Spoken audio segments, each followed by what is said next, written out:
ગોકુળમાં નંદ બાબાને ત્યાં કાનુડો ખૂબ જ લાડકોડમાં ઉછરી રહ્યો હતો.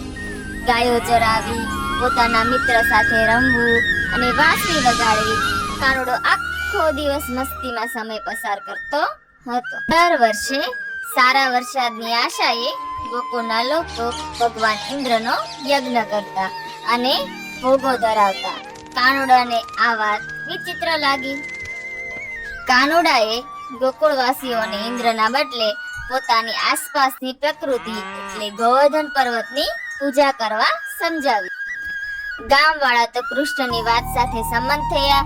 તેઓએ નક્કી કર્યું કે કુદરત અને ગોવર્ધન પર્વતનો આભાર માનશે અને આ વર્ષે ઇન્દ્ર માટે યજ્ઞમાં ઘી મોકલવામાં આવ્યું નહીં. આ વાતથી ભગવાન ઇન્દ્રને બહુ ગુસ્સો આવ્યો. તેમણે ભારે વરસાદ અને વાવાઝોડા મોકલ્યા.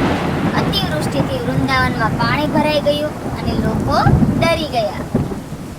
પણ કાનુડો કઈ ઇન્દ્રથી ડરે એમ નહોતો. તેણે પોતાની ટચલી આંગળી પર આખો ગોવર્ધન પર્વત ઉપાડ્યો અને ગોકુળવાસીઓ અને પ્રાણીઓનું રક્ષણ કર્યું. ભગવાન ઇન્દ્રને પોતાની ભૂલ સમજાઈ ગઈ અને તેને ભગવાન કૃષ્ણને રીઝવવા તે ભાતના ભોગ લઈને પ્રગટ થયા.